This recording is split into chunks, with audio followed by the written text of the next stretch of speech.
जरूरी सूचना है आप सभी स्टूडेंट्स के लिए, स्टडी फॉर सिविल सर्विसेज का Android app Google play store में आ चुका है, उसको प्लीज तुरंत इंस्टॉल कर लीजिए।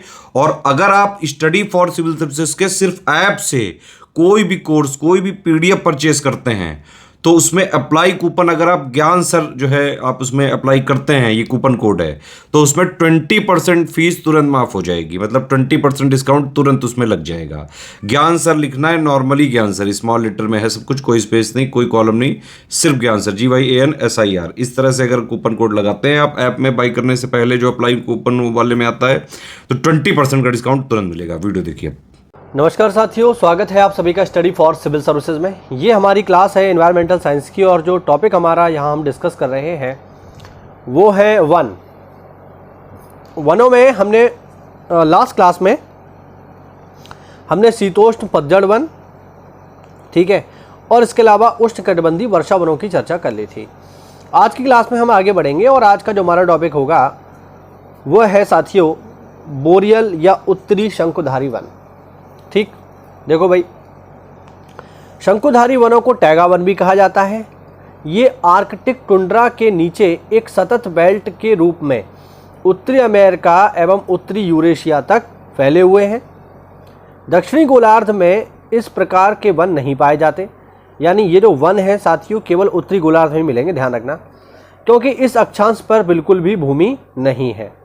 जलवायु ठंडी है, लंबा एवं कठोर शीतकाल, माध्य वार्षिक तापांतर 0 डिग्री सेल्सियस से भी कम है। मिट्टी में पोषक तत्वों का अभाव है तथा उसकी प्रकृति अम्लीय है।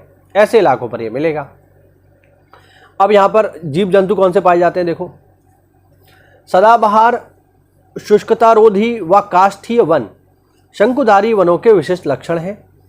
शंकु वृक्ष, अनावृत बीजी जैसे स्यूस, देवदार, चीड़, जिनमें शंकुओं के अंदर अनावृत बीज पाए जाते हैं। इन वनों में पाए जाने वाले जानवर लाल गिलहरी, हिरन, बकरी, खच्चर, मूस, बारहसिंगा आदि हैं। लगड़बग्गे, वन बिडाल, भालू जैसे मांसाहारी जंतु भी पाए जाते हैं।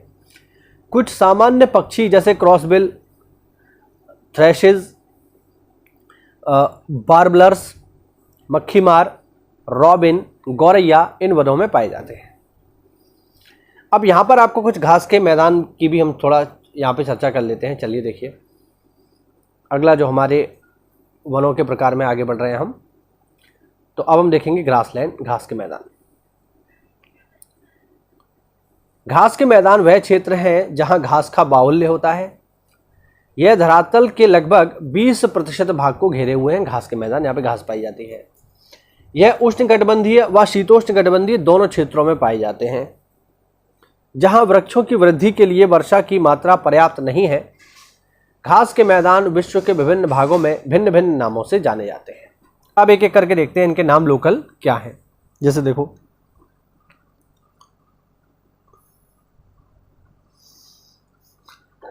दक्षिण अमेरिका विशेषकर ब्राजील में इनको कहा जाता है कैंपोस। दक्षिण अमेरिका के वेनेजुएला में इनका नाम है लानोस। उत्तरी अमेरिका में इनको कहते हैं साथियों प्रेयरीज, ठीक है। ऑस्ट्रेलिया में इनका नाम है डाउन्स। न्यूजीलैंड में इन्हें हम बोलते हैं कैंटबरी, ध्यान रखना।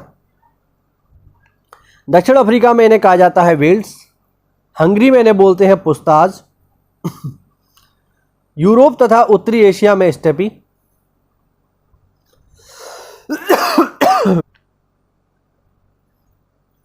अफ्रीका तथा ऑस्ट्रेलिया में सबाना, और दक्षिण अमेरिका में अर्जेंटीना और उरुग्वे में इनको कहते हैं पंपास।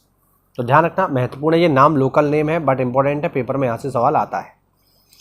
ठीक, चलिए अब देखते हैं यहाँ पे कौन कौन से जीव जंतु पाए जाते हैं। उष्णकटिबंधीय घास के मैदानों में घास का बाहुल्य होता है और कहीं कहीं शुष्क वरोधी कटीले पादप भी पाए जाते हैं।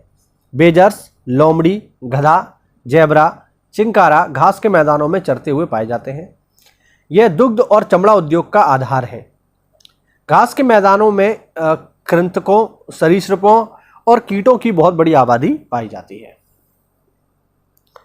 आगे बढ़ते हैं साथियों, और आगे हम चर्चा करेंगे अब मरुस्थलों के बारे में। मरुस्थल क्या है?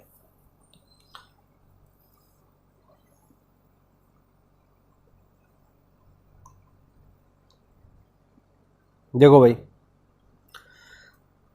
मरुस्थल उष्ण व कम वर्षा वाले क्षेत्र हैं। यहाँ पानी का अभाव होता है तथा तेज हवाएं चलती है।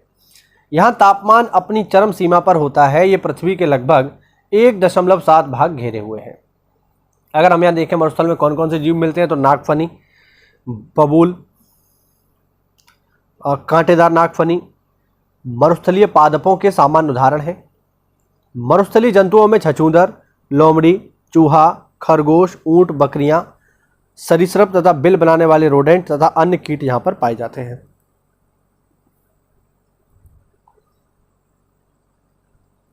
यहाँ के जो पौधे होते हैं उनमें कुछ विशेषताएं होती हैं, जैसे वो जल का संरक्षण करते हैं।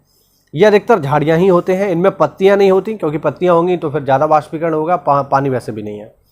दूसरा, पत्तियाँ एवं तने गूदेदार होते हैं जो जल को संचित रखते हैं। कुछ पौधों के तनों में प्रकाश संश्लेषण के लिए क्लोरोफिल पाया जाता है। अगर हम यहाँ जीवों की बात करें तो उनकी विशेषता देख लेते हैं। तो यहाँ पर तेज दौड़ने वाले जीव आपको मिलेंगे, और ये जीव रात्रिचर होंगे ज़्यादातर, क्योंकि दिन में बहुत ज़्यादा गर्मी रहती है तो फिर अंदर रहते हैं। ये गाढ़े मूत्र का उत्सर्जन करके जल को संरक्षित रखते हैं। जंतु व पक्षी सामान्यतः लंबी टांगों वाले होते हैं, जिससे उनका शरीर गर्म धरातल से दूर रहता है। छिपकलियाँ अधिकतर कीटभक्षी होती हैं तथा कई दिनों तक बिना पानी पिए रह सकती हैं। शाकाहारी जंतु उन जीवों से पर्याप्त जल प्राप्त कर लेते हैं जिन्हें वो खाते हैं। तो ये बात हुई हमारी मरुस्थल के बारे में। अगली क्लास होगी टुंड्रा के बारे में। कोई डाउट हो तो कमेंट के माध्यम से पूछिए साथियों। मिलते हैं अगली क्लास में, तब तक के लिए जय हिंद, जय भारत, वंदे मातरम।